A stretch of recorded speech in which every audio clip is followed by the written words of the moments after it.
ईर्ष्यालु चाचा। दुमदुमा गांव में होमेन नामक युवक रहता था। उसके पिता मर चुके थे। माँ ने ही उसे पाल पोस कर बड़ा किया था। होमेन के 4 चाचा थे। वे उससे बहुत जलते थे। एक दिन उन्होंने होमेन के घर से उसका प्यारा बछड़ा चुराया और उसे मार दिया। होमेन को पता चला तो वह बहुत दुखी हुआ। फिर न जाने उसे क्या सूझी। बछड़े का सिर काटकर शेष शरीर को दफना दिया। पास के गांव में एक ब्राह्मण रहता था। बछड़े का कटा सिर उसके आंगन में छिपाकर होमेन ने ब्राह्मण से कहा, आपके घर से तो गौमांस की बदबू आ रही है। ब्राह्मण गरज कर बोला, असंभव। यदि ऐसा है तो मुझे गाय का मांस ढूंढ कर दिखा। होमेन ने बछड़े का सिर उसके आगे ला रखा। ब्राह्मण के तो हाथों के तोते उड़ गए। उसने होमेने को बहुत सा धन दिया ताकि वह गांव वालों को उस बात के बारे में न बताए। होमेन ने थैली भर धन लिया और अपने चाचाओं को दिखाकर बोला, पास के गांव वालों ने मुंहमांगे दामों पर गौमांस खरीद लिया। वे लोग तो और भी मांग रहे थे। मैंने कहा, कल लाऊंगा। चाचा बहुत खुश हुए। उन सबने भी अपने अपनी गाय बछड़े मारे और उनका मांस पड़ोस वाले गांव में ले गए। बस गांव वालों ने उन्हें गाय का मांस लिए देखा तो जमकर पिटाई की। बौखलाए हुए चाचाओं ने होमेन की झोपड़ी में आग लगा दी। होमेन और उसकी माँ बेघर हो गए। बेचारी माँ के आंसू देखकर होमेन तिलमिला उठा। उसने राख इकट्ठी की और एक दूसरे गांव में जा पहुंचा। ले लो, आंख का सुरमा ले लो, इसे लगाकर गड़ा धन मिल जाता है। जिसका ब्याह न होता हो, जल्दी ब्याह हो जाता है। हाथ की हाथ एक थैली सुरमा बिक गया। शेष राख होमेन ने छिपा दी। अपने चाचा के पास जाकर बोला, मेरी तो झोपड़ी की सारी राख बिक गई।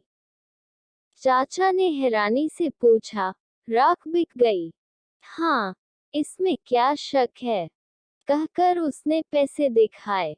फिर होमेन ने उन्हें उकसाया कि वे भी अपनी झोपड़ी जलाकर उस गांव में राख बेच आएं। बड़ी झोपड़ी की तो राख भी ज्यादा होगी। उसके सारे चाचा बातों में आ गए। चारों ने अपने अपने घर फूंक दिए और राख ले जाने की तैयारी करने लगे।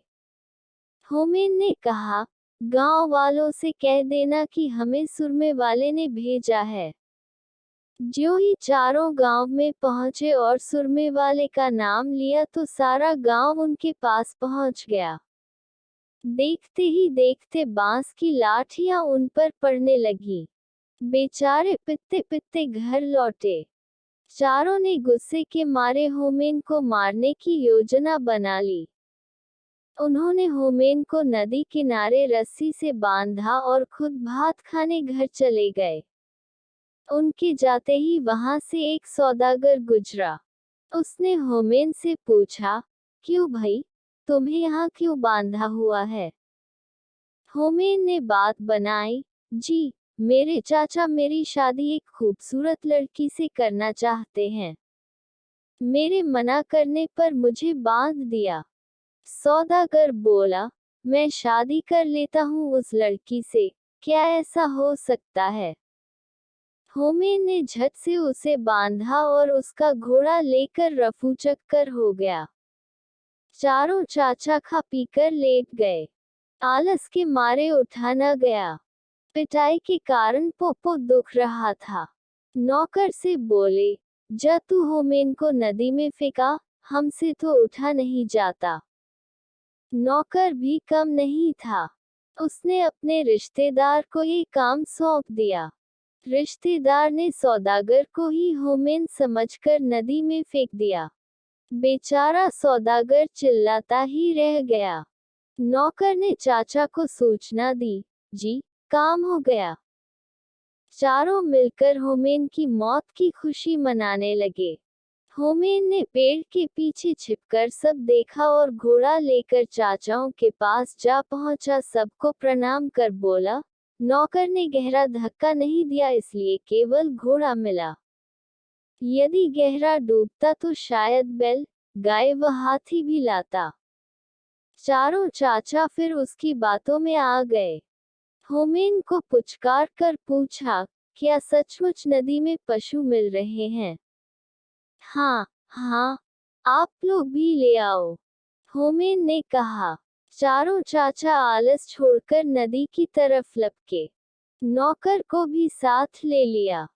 तट पर पहुंचकर नौकर को आदेश दिया, हम चारों को जोर से पानी में धकेल दो। नौकर ने आज्ञा का पालन किया। होमेन को सदा के लिए ईर्ष्यालु और दुष्ट चाचाओं से मुक्ति मिल गई। दोस्तों, अगर हमारी कहानी अच्छी लगी हो तो लाइक करें, शेयर करें और सब्सक्राइब करें तथा बेल आइकन का बटन दबाना न भूलें। धन्यवाद।